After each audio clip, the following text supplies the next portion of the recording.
Hello, and welcome to Year of Handicrafts, the podcast where we explore the timeless artistry of Saudi Arabia's traditional crafts. I'm your host, Waddah Al-Hassoun. And today we're taking a journey through one of the kingdom's oldest and most resourceful forms of craftsmanship, palm weaving, or khos weaving. Al-khos, palm frond weaving, is woven into the very fabric of life in the Arabian Peninsula. Archaeological digs have uncovered entire houses built from palm materials dating back millennia. Yet the craft remains vibrantly alive in today's traditional souks. For nomadic communities, the date palm was more than food, it was a lifeline. Every part of the tree provided for daily needs. But its pliant leaves offered an unmatched combination of strength and flexibility. Women working from home honed this hereditary skill, passing down techniques that echo both practicality and artistry. The palm-to-product journey begins in the grove. Fronds are harvested year-round, then laid out under the sun to dry. Once brittle, the leaf stalks are bundled and soaked until they soften, a crucial step that prevents splintering during weaving. Using a knife, each frond is split lengthwise into slender strips. Any thorns are carefully pared away. These strips may be left their natural vignette of cream and gold or briefly immersed in baths of natural dyes. Historically, from pomegranate rind or henna, and more recently from synthetic pigments, to yield jewel-toned purples, greens, and reds. Finally, a strong needle and dyed thread stitch the strips together with precision, readying them for their final form. The versatility of al-khos is astonishing. From the sweeping arcs of roof lattices and woven wall panels to the humble mats spread for prayer or rest. Palm weaving meets both structural and domestic needs. Smaller goods, baskets, date covers, hand fans, hats, brooms, even camel saddle trims are crafted with exacting symmetry. Food-safe trays and tablecloths invite communal sharing, while intricately patterned bags and decorative mats celebrate regional motifs. In every weave and coil, the palm's legacy endures a zero-waste, locally sourced craft that honors centuries of desert ingenuity. Now, if you're picturing a palm tree swaying in the wind, you're halfway there. But in this episode, we're not talking dates or shade, we're talking craftsmanship. We're talking about how something as humble as a palm frond can be transformed into objects of function, beauty, and heritage. Get ready to see palm trees in a whole new light. We are calling them trees, but did you know palms are not actually trees? The palm is commonly referred to as a tree in everyday usage, but it is not a true tree from a botanical perspective. It is classified as a woody perennial and belongs to the group of plants with unbranched stems. Palms are enormous, woody herbs closely related to grasses and bamboos. What makes them instantly recognizable are their sweeping fan or feather-shaped leaves, which can range from delicate, lacy fronds to bold. Architectural fans nearly 2 meters across. Some species even surprise with fragrant blooms or edible fruit clusters. Think dates and coconuts that harken back to their tropical origins. In a desert garden or in an urban courtyard, palms instantly conjure the oasis spirit. Their silhouettes both timeless and evocative. Although palms thrive in heat and sun, most prefer a warm, sheltered nook. They're remarkably forgiving of dry winter conditions. Many will tolerate brief dips down to minus 12 degrees Celsius, so long as they aren't left standing in waterlogged soil. That makes them ideal candidates for container gardening. A potted palm can be wheeled under cover when colder snaps threaten, then return to the foreground when spring returns. With minimal pruning and mulch layer protected root ball, even palms in marginal climates will reward you with their bold greenery year after year. Because palms shed old leaf bases rather than branch out like typical trees, their trunks remain clean and columnar, drawing the eye heavenward to the canopy. This growth habit underpins the art of palm weaving.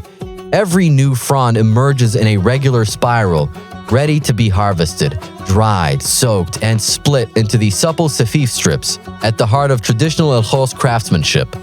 Understanding the palm's life cycle and habitat needs not only enriches our appreciation of its woven products, it connects us directly to the living source of one of humanity's oldest plant fiber industries. Palm weaving isn't just an old craft, it's a symbol of survival, of creativity, and of sustainability. It has deep roots in Saudi society, especially in regions where palm trees flourish. For centuries, the palm has been called the plant of life, and for good reason. It provided food, shelter, tools, and even income. But beyond the juicy dates and towering trunks, there was something else: the leaves. Artisans saw more than foliage, they saw opportunity. These long, strong fronds, once dried, softened, and sliced, became the building blocks of everyday essentials. Imagine living in a time where you made what you needed by hand, using nothing but the environment around you. That's what palm weaving was, and still is, in many parts of the kingdom. A perfect marriage of practicality and tradition. What's beautiful about this craft is not just the process, it's the people behind it. And in Saudi Arabia, the story varies from region to region. In Asir and Al-Baha, the artisans are called Al-Wadayan. In Al-Qasim, you'll hear the name Ahl Al-Safif. In Al-Ahsa and Al-Qatif, they're known as Al-Khusiyya. And in Najran, the name is Al-Huwak. Each term reflects not only a different dialect, but a slightly different weaving style, approach, and cultural context. It's a reminder that while the craft is shared across regions, it's carried in distinct voices, each one weaving its own story into the palm fronds. This diversity is what makes Saudi heritage so rich, so diverse. Now let's talk process. Because palm weaving is not something you pick up in an afternoon, it's an art that demands patience, precision, and a lot of practice. It starts, of course, with the palm leaves. These are carefully harvested while still green. Why green? Because that's when they're most flexible. But they're not used right away. First, they're laid out under the sun to dry, a slow, natural method that can take several days. Once dried, the fronds become tough and brittle. So next, they're soaked in water to soften them up again, almost like prepping fabric before sewing. Then comes the slicing. The leaves are cut into long, thin strips known as safif. These strips become the threads in the artisan's hands, ready to be braided, folded, layered, and stitched into the desired shape. And this isn't just freestyle weaving. There are patterns, techniques, and inherited knowledge passed from generation to generation. Many artisans create symmetrical, complex designs entirely by memory. It's like watching muscle memory meet cultural memory. Take, for instance, date palm leaf fiber sits at the heart of Saudi basketry, especially in the lush oases of Al-Hassa, the world's largest date palm grove. Here, women strip the long, supple midribs of their thickets of stubborn leaflets, dry them in the sun until lightly crisp, then soak and split them into uniform strips. These natural wool threads combine remarkable strength with surprising flexibility, making them ideal for everything from floor coverings to food-grade trays. Beyond Al-Hassa, coastal regions of the Red Sea and inland plains echo similar techniques, swapping palm for native grasses where palms are fewer, but always adhering to a zero-waste ethos. Every offcut serves as kindling or animal fodder. Among the most ubiquitous products are the circular, woven mats known as kebsa mats. Plaited in continuous spirals, they range from a meter across down to hand-sized coasters. In homes and desert camps alike, these mats anchor communal dining rituals, rolled up for travel, draped under platters of rice and lamb. Their tight checkerboard plating resists sand abrasion and packs flat for transport, embodying the nomadic spirit of ease and adaptability. Yet, palm basketry extends far beyond mats. Artisans craft tapered date covers and covered storage jars with precise geometric lids, and sturdy chicken baskets that secure foals for market trips. In the Asir Highlands, where palms mingle with grasses, artists marry local dyes, crimson pomegranate, earthy indigo, to palm and grass reeds, echoing the triangular motifs of painted mud homes. Each piece, whether purely functional or boldly decorative, testifies to a living tradition, one that transforms the humble palm into vessels of community, commerce, and cultural identity. So what do they actually make? Historically, palm weaving produced a wide range of household essentials. You've got zanabid, which are strong, flexible baskets used in farming, especially for carrying sand during the digging of wells. Sufar, which are flat mats that were spread out for meals, particularly in mosques before carpets became common. There are also baskets used for storing and transporting everything from dates and grains to fruits and household goods. And let's not forget al-hasir, which is a mat woven from palm fronds in various sizes and shapes. It was historically used in the Kingdom of Saudi Arabia to cover floors and decorate homes. Nowadays, it is considered a traditional furnishing that is part of the culture and heritage of most regions of the kingdom. Its production was prevalent in regions where palm trees were cultivated, as al-hasir makers required palm wicker and even baby cradles, gently woven from palm to offer a secure, breathable bed for infants. What's fascinating is that many of these products were multi-purpose. A mat wasn't just a mat.